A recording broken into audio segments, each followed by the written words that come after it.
The witch from Brave is a powerful yet kooky woman bumbling through life as a woodcutter and magic wielder for hire. She's odd and mysterious, which makes her great for theorizing, but what I find so interesting is people like to theorize on the witch without considering her morality. I mean, she single-handedly created a monster which eradicated a once proud kingdom. In the legend of Mor'du, we learn in an ancient kingdom when the wise ruler passed, rather than passing the throne down to the oldest child, his 4 sons divided the land between them, which infuriated the eldest son. To take back the kingdom for himself, he began a war against his 3 brothers. The fighting was long and terrible, so the oldest brother discovered the witch through the guidance of the Will-o'-the-Wisps. In exchange for the strength of 10 men, he gave the witch his ring, but she warned him he would need to choose between his brothers or a terrible fate. When he took the magic in the gourd, he plummeted into a dark form and transformed into a giant black bear. In this form, he destroyed his brothers, his army, and finally, his kingdom. Hello, I'm Isaac from Whatso Videos, where we discuss fun topics for fun people, and today I'm going to ask, is Brave's witch evil? The witch in this tale, which was originally told by Merida's mother, is the same one as the woman who speaks with Merida. In Brave, Merida discovers this connection herself when she realizes the witch had spoken of someone she had transformed before.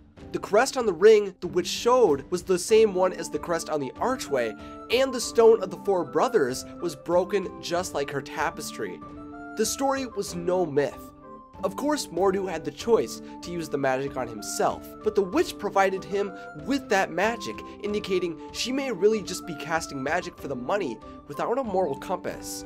In addition, when the witch works with Merida, she doesn't tell Merida of all the consequences of her magic, and she abandons Merida before she even provides an explanation for what will happen if someone consumes the magical cake. Sure, everything did work out, but Merida could have doomed her mother even when the witch was paid for the magic.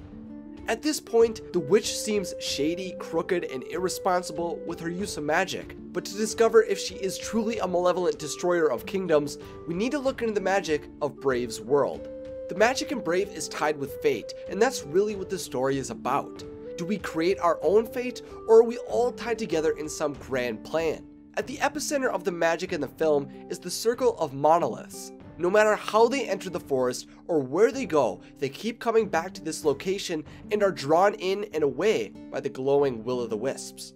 In European folklore, the wisps are said to be spirits of the dead, fairies, or some supernatural force which guide individuals to treasure or their demise. These magical beings are neither good or evil. They exist and provide guidance, but no one knows their true intentions. I think this is how the witch exists as well. She admits she has too many unsatisfied customers, and she definitely does not care about Merida's well-being. No, the wisps led me here! I don't care! The witch is sick of angry people who demand spells. The witch just wants some money. She doesn't guarantee anything with the spell. The magic is really only bad or good if the individuals use it selfishly or not. To impact people's lives and force them to discover who they are within, the witch creates a situation that must be overcome. And if they fail, that's not her fault, I suppose. Without the witch, it's not like Mor'du would have stopped the war between his brothers at any point. His selfishness was going to lead to disaster regardless of what she did. Merida, on the other hand, did care about her mother a great deal. She just had to be willing to listen to her, and Merida's mother needed to do the same. Becoming a bear forced them to communicate in a new way, and they had to work together, leading to their resolution. The witch's magic doesn't seem to have changed fate, but more have sped up the inevitable. At least when people use the witch's magic, they would be punished for their actions. For Mor'du's terrible acts, he remained a monster for possibly hundreds of years with his soul trapped. When Mor'du is freed from his transfigured body, his ghost nodded at the people and he finally seemed at peace after being forced to see the errors of his actions. It's also really cool because he becomes a wisp, meaning those orbs are spirits that guide people, which I think is really cool. So do I think the witch in Brave is evil? No, I wouldn't say she's evil. Her morality is in a gray area like the magic of the world.